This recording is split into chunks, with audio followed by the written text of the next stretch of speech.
D learning T নতুন এটা ভিডিঅ'লৈ আপোনালোক সকলোলৈকে স্বাগতম জনাইছোঁ। আশা কৰোঁ আপোনালোক সকলোৰে ভালেই। আজি লৈ আহিছোঁ time and work part 4 video'. আৰু যিসকলে আগৰ ভিডিঅ'খিনি চোৱা নাই তেওঁলোকে গৈ চাই ল'বগৈ, তেতিয়াহে এইখিনি প্ৰশ্ন বুজি পাব।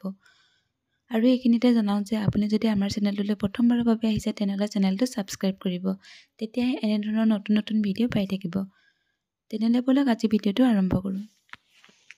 আজি প্ৰথম প্ৰশ্নটো হৈছে যে 20 দিনত এটা কাম সম্পূৰ্ণ কৰে, সেই কামটো 12 দিনত আজি প্ৰথম প্ৰশ্নটো হৈছে যে আজি প্ৰথম প্ৰশ্নটো হৈছে 20 দিনত এটা কাম সম্পন্ন কৰে, সেই কামটো 12 দিনত সম্পন্ন কৰিলে কিমান অংশ কাম হ'ব। প্ৰশ্নটোত আমাক কি বুলি কৈছে যে এটা কাম কৰে কিমান দিনত, 20 দিনত, মানে 20 দিনত এটা কাম সম্পূৰ্ণ কৰে। তাৰপিছত কৈছে যে সেই কামটো যদি কৰে 12 দিনত যদি সম্পূৰ্ণ কৰিবলগীয়া হয় তেনেহ'লে ইয়াৰে কিমান অংশ হ'ব সেইটো আমাক উলিয়াবলৈ দিছে।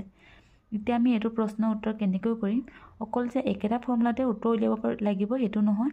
আপোনালোকে যেনেকৈ যিটো ফৰ্মুলা বা যিটো পদ্ধতিৰে সহজ পায় সেইটো পদ্ধতিৰে আপোনালোকে কৰিবলৈ চেষ্টা কৰিব। সদায় শ্বৰ্ট হ'বলৈ লাগে এক্সামত, যিহেতু যিমান পাৰে সিমান সোনকালে কৰিবলৈ চেষ্টা কৰিব। এতিয়া মই চাব এইটো প্ৰশ্ন কিমান সোনকালে কৰি দেখুৱাই দিম আপোনালোকৰ, যে এটা কাম 20 দিনত সম্পূৰ্ণ কৰে আৰু 12 দিনত সম্পূৰ্ণ কৰিবলৈ হ'লে ইয়াৰে কিমান অংশ লাগিব সেইটো সুধিছে। এতিয়া আমি চাওঁ যে এটা কাম সম্পূৰ্ণ কিমান দিনত কৰে, 20 দিনত কৰে। এতিয়া আমাক সেইটোকে সুধিছে যে 12 দিনত যদি সম্পূৰ্ণ কৰিবলৈ হয় তেনেহ'লে কিমান অংশ হ'ব। যদি সেই কামটো যদি 12 দিনত যদি সম্পূৰ্ণ কৰিবলৈ হয় তেতিয়া কৈছে কি এটা কাম 20 দিনত হয়। এটা কাম যদি 20 দিনত হয় তেন্তে 12 দিনত যদি কৰিবলৈ যাওঁ, 12 দিনত যদি আমি কৰিবলৈ যাওঁ সেই কামটো, তেতিয়া কিমান হ'ব, 20/12 হ'ব। এতিয়া আমাক কৈছে যে 12 দিনত সম্পূৰ্ণ কৰিলে কিমান অংশৰ কাম হ'ব। গতিকে আমি কি কৰিম, এইটো কটাকটি কৰি দিম। কটাকটি কৰিলে আমি আমাৰ উত্তৰ পাই যাম।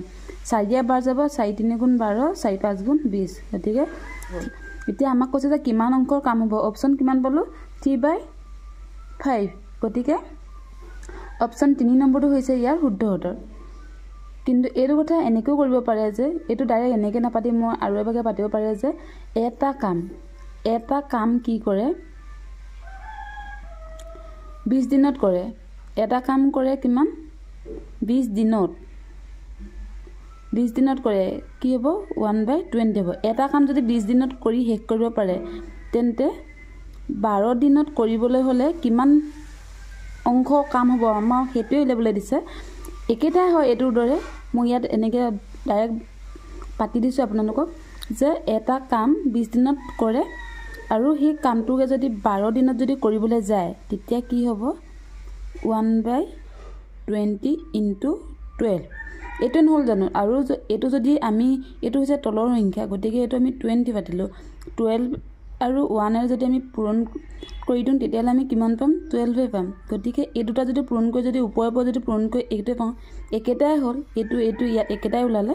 এতিয়া আমি এই দুটা কটাকটি কৰি দিলে আমি আমাৰ উত্তৰটো পাই গ'লোঁ।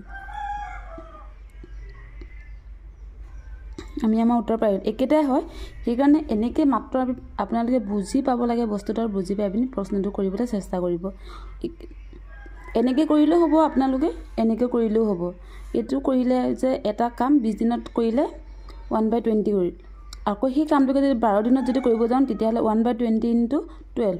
একেটাই হ'ল। ওপৰৰ পৰা এইটো ডাইৰেক্ট এইটো লাইন নপঢ়াকৈ ইয়াতো কৰি দিব পাৰে আৰু এইটো উত্তৰ একদম সহজতে ওলাই যাব। 2 নম্বৰ প্ৰশ্নটো হৈছে ৰহিম আৰু পল্লৱে এটা কাম 12 দিনত কৰে, পল্লৱ আৰু বিকাশে কৰে 15 দিনত আৰু বিকাশ আৰু ৰহিমে কৰে 20 দিনত। ৰহিমে অকলে কিমান দিনত কৰিব। ইয়াত কি কৈছে যে ৰহিম আৰু পল্লৱে এটা কাম 12 দিনত কৰে, পল্লৱ আৰু বিকাশে 15 দিনত আৰু বিকাশ আৰু ৰহিমে 20 দিনত। তিনিজন আছে কিন্তু গোটেইকেইজনে বেলেগ বেলেগকৈ কামটো কৰে। এতিয়া আমি যিহেতু ৰহিম পল্লৱ এনেকৈ নাম দিয়া আছে, আমি প্ৰত্যেকৰে নামকেইটা কি কৰি ল'ম, শ্বৰ্টকৈ লিখি ল'ম। ৰহিমটো R, পল্লৱটো P আৰু বিকাশটো কি কৰিম, B। এনেকৈ আমি এইখিনি কৰিবলৈ সহজ হোৱাকৈ গতিকে আমি এনেকৈ শ্বৰ্টকৈ লিখি ল'ম। এইটো লিখি ল'ব নালাগে, মই বুজিবৰ কাৰণে লিখি দিছোঁ। এতিয়া কৈছে যে ৰহিম আৰু পল্লৱে কিমান দিনত কৰে? 12 দিনত কৰে। ৰহিম আৰু পল্লৱে কিমান দিনত কৰে? 12 দিনত কামটো কৰে। আকৌ কৈছে যে এইটো প্লাছ দি দিছোঁ। পল্লৱ আৰু বিকাশে কিমান দিনত কৰে? পল্লৱ আৰু বিকাশে কৰে 15 দিনত। আকৌ বিকাশ আৰু ৰহিমে কিমান কৰে? বিকাশ আৰু ৰহিমে কৰে 20 দিনত। এতিয়া আমাক সুধিছে যে ৰহিমে অকলে কামটো কিমান দিনত কৰে। এতিয়া আমি এইটো কেনেকৈ উলিয়াম? যিহেতু ইয়াত 12 দিন, 15 দিন আৰু 20 দিনত, এই গোটেই তিনিটাৰে কি কৰিম? এলচিএম উলিয়াই ল'ম। এই গোটেইকেইটা যদি আমি এলচিএম উলিয়াওঁ তেতিয়াহ'লে আমি কিমান পাম? 60 পাম। যদি কোনোবাই এলচিএম উলিয়াব নাজানে তেনেহ'লে চাই ল'ব, আগৰ ভিডিঅ'বিলাকত মই ভালকৈ বুজাই থোৱা আছে। আৰু একেটা লাইনতে কৰিব বিচাৰিছোঁ সাধাৰণতে। ইয়াত কি কৈছোঁ আমি? এলচিএম কিমান পালোঁ? এলচিএম পালোঁ 60। এতিয়া কি কৰিম? 12য়ে 60ত কিমান বাৰ যাব সেইটো আমি প্ৰথমতে লিখি ল'ম। 12য়ে 60 যাব 5 বাৰ, আৰু 15য়ে 60 যাব 4 বাৰ, আৰু 20 যাব 3 বাৰ। এতিয়া কি পালোঁ যে এইটো আমি এনেকৈ লিখি, এতিয়া আমি কি কৰিম? এই গোটেইকেইটা, এই তিনিটা প্লাছ কৰি দিলে আমি কিমান পাম? এই গোটেই তিনিটা প্লাছ কৰি দিলে আমি কিমান পাম? 12 পাম। ইয়াত আমি কি পালোঁ? 12 পালোঁ। মানে এই গোটেইকেইটা আমি প্লাছ কৰি দিলোঁ, এই তিনিটা প্লাছ কৰি কিমান পালোঁ? 12 পালোঁ। এতিয়া আমাক উলিয়াব দিছে যে ৰহিমে অকলে কিমান দিন কৰে। ইয়াত দেখিছোঁ যে ৰহিমে 2 দিন কাম কৰি থৈছে। ইয়াত আৰু 2টা দেখিছে, ইয়াতো বিকাশে 2 দিন কাম কৰি থৈছে আৰু পল্লৱেও 2 দিনকৈ কাম কৰি থৈছে। এতিয়া যদি 2 দিনকৈ যদি কাম কৰি থয় তেতিয়াহ'লে কি হ'ব? ৰহিম, এইটো আমি 2 দিন কাম কৰিলে এনেকৈ লিখিব পাৰোঁ যে 2 × R + P + B ইকুৱেল কিমান? 12। এই 12টো আমি ক'ৰ পৰা পাই থৈছিলোঁ? এইটো তেওঁলোকৰ কাম কিমান দিন কৰিছিলে সেইটো আমি ইয়াত পাই থৈছোঁ, অৰ্থাৎ 12। এই 2টো কি কাৰণে দিলোঁ? দেখুৱাই দিছোঁ যে যিহেতু ইয়াত 2 দিন আছে, R 2টা আছে, মানে R 2 দিন, ৰহিমে 2 দিন কৰিছে, Pয়ে 2 দিন কৰিছে। আমি 2টা লিখি থকা নাই, সেইকাৰণে আমি কি দিছোঁ? 2 বুলি দি দিছোঁ। এতিয়া আমি কি কৰিম? এই 2টো এইফালে লৈ আহিম, যিহেতু 12 দিন আছিলে, আৰু 2টো এতিয়া আমি কটাকটি কৰি দিলে কি পালোঁ? 6 পালোঁ। এতিয়া 6টো হৈছে কি? এই গোটেইকেইজনে এদিনত কৰা কামৰ পৰিমাণ। ইয়াত যিহেতু 2 দিনকৈ আছিলে, এই 2 দিনত কিমান কৰে? 12 দিন কৰে। গতিকে এতিয়া আমি কি কৰিছোঁ যে এদিনত কামটো কিমান কৰে? মানে এজনে এদিনত কৰে কিমান? 6 দিন হ'ল। এতিয়া আমি কি কৰিম? যিহেতু ইয়াত অকল আমাক এদিন ৰহিমে কিমান কৰে সেইটো আমাক উলিয়াব দিছে, এজনে কিমান কৰে সেইটো উলিয়াব দিছে। ইয়াত যিহেতু গোটেই 3জনৰ কাম আছে, ইয়াত 6টোত এজনৰ কাম যদি উলিয়াব যায়, ইয়াত দেখিছোঁ যে ৰহিমে কাম কৰি আছে।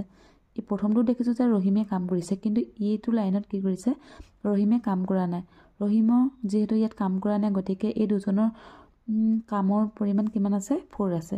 গতিকে 6ৰ লগত আমি কি কৰিম? 4টো মাইনাছ কৰি দিম, পালোঁ কিমান? 2 পালোঁ। যিহেতু আমি 4 দিন কেঞ্চেল কৰি দিলোঁ, কাৰণ এই 4 দিনত ইয়াত মানে ৰহিমে যিহেতু কাম কৰা নাই, সেইকাৰণে আমি এই ৰহিমটো এইটো আমি আঁতৰাই পিনি ৰহিমৰ দিনটো উলিয়াই লৈছোঁ। ৰহিমে কিমান কৰে? ৰহিমে 2 দিন কৰে 2। গতিকে এতিয়া আমি কি কৰিম? এই 2টো গোটেইকেইজনৰ তেওঁলোকৰ কামৰ পৰিমাণ কিমান আছে? 60 আছিলে। এতিয়া আমি 2টো 60 লগত ডিভাইড কৰিলে আমি কিমান পাম? 30 পাম। গতিকে 30 দিন হৈছে আমাৰ উত্তৰ। মানে অপশ্যনত কি আছে? অপশ্যন 3 নম্বৰটো হৈছে ইয়াৰ শুদ্ধ উত্তৰ। 30 দিন কৰে। ৰহিমে যদি সেই কামটো অকলে কৰে তেনেহ'লে কিমান দিন লাগিব? 30 দিন সময় লাগিব। আৰু এইখিনিতে এটা চাব পাৰে যে ইয়াত যিহেতু মই 4 পালোঁ, এই 4টো আমি ইয়াত দিছোঁ, কিন্তু ইয়াত চাব যে 2 পালোঁ, মানে ৰহিমে কিমান কৰে? 2 দিন কৰে। যদি আমি এইটোৰ পৰা যদি 2 দিন এটা যদি মাইনাছ কৰি দিওঁ, লৈ আহোঁ, ৰহিমক যদি আমি 2 দিনটো দি দিওঁ, তেতিয়া ইয়াত থাকিব কিমান? বিপ্লৱৰ কাৰণে এদিন। এদিনটো যদি আমি ইয়াত থাকিব এদিন, আৰু ইয়াতো যদি আমি ৰহিমৰ কামটো কিমান আছিলে? 2 দিন আছিলে। 2টো যদি আমি আঁতৰাই দিওঁ তেতিয়াহ'লে ইয়াত কাম কিমান থাকিব? 3 দিন থাকিব। 3 × 4, এই দেখিছে যে বি আৰু পিয়ে কাম কৰে 4 দিন। এই 4টো আমি তেনেকৈ পাই যাম। আশা কৰোঁ প্ৰশ্নটো বুজি পালে বোলে, আৰু যিসকলে বুজি পোৱা নাই আকৌ এবাৰ ভালকৈ চাব, তেতিয়াহ'লে বুজি পাই যাব। 3 নম্বৰ প্ৰশ্নটো হৈছে যে দুডাল পাইপ A আৰু B একেলগে পাত্ৰ এটাত পানী ভৰাওঁতে সময় লাগে 20 মিনিট। A অকলে পাত্ৰটো সম্পূৰ্ণ কৰোঁতে সময় লাগে 30 মিনিট। B অকলে পাত্ৰটো ভৰাওঁতে কিমান সময় লাগিব? ইয়াত কৈছে যে দুডাল পাইপ A আৰু B কি কৰে, এটা পাত্ৰত পানী ভৰাওঁতে সময় লাগে 20 মিনিট। A যদি অকলে ভৰায় তেতিয়াহ'লে 30 মিনিট লাগে বুলি কৈছে। যদি B অকলে ভৰায় তেনেহ'লে কিমান সময় লাগিব সেইটো আমাক উলিয়াবলৈ দিছে। এতিয়া আমি কি কৰিম, প্ৰথমতে ইয়াত যেহেতু A আৰু B বুলি দিছে, মানুহৰ নাম দিয়া নাই, সেইকাৰণে আমি প্ৰথমতে কি কৰিম, A আৰু B কিমান কৰে বুলি কৈছে, 20 মিনিটত কৰে, আৰু A অকলে কৰে কিমান, 30 মিনিটত, আৰু B অকলে পাত্ৰটো ভৰাওঁতে কিমান সময় লাগিব, আৰু B যদি কামটো কৰে অকলে তেতিয়াহ'লে কিমান সময় লাগিব সেইটো মোক উলিয়াবলৈ দিছে।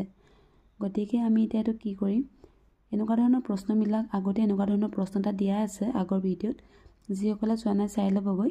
আৰু ইয়াত আমি এতিয়া কি কৰিম, একদম শ্বৰ্ট ট্ৰিক্স হয় এইটো আৰু একেবাৰে সহজ পদ্ধতি।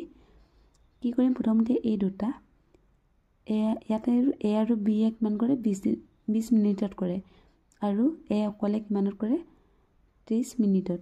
এতিয়া আমি এই দুটা কি কৰিম, পূৰণ কৰিম। এই দুটা যদি আমি পূৰণ কৰি দিওঁ তেতিয়াহ'লে আমি কিমান পাম, 600 পাম। এই দুটা যদি আমি পূৰণ কৰি দিওঁ 600। এতিয়া আকৌ কি কৰিম, এই দুটা আকৌ মাইনাছ কৰিম। এইফালে কি কৰিলোঁ, এই দুটা প্ৰথমতে কি কৰিলোঁ, এই দুইটা আমি পূৰণ কৰি ল'লোঁ, পূৰণ কৰোঁতে কিমান পালোঁ, 600 পালোঁ। এতিয়া আকৌ কি কৰিম যে এই দুটা মাইনাছ কৰি দিম, যে 30 পৰা 20 এটা মাইনাছ কৰি দিম। মাইনাছ কৰি দিলে আমি কিমান পাম, 10 পাম। এতিয়া আমি কি কৰিম, এইটো কটাকটি কৰি দিম,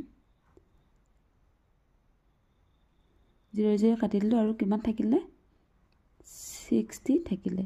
গতিকে B পাত্ৰটো অকলে ভৰাওঁতে কিমান সময় লাগিব, B অকলে ভৰাওঁতে কিমান সময় লাগিব, 60 মিনিট লাগিব। গতিকে অপশ্যন 2 নম্বৰটো হৈছে ইয়াৰ শুদ্ধ উত্তৰ।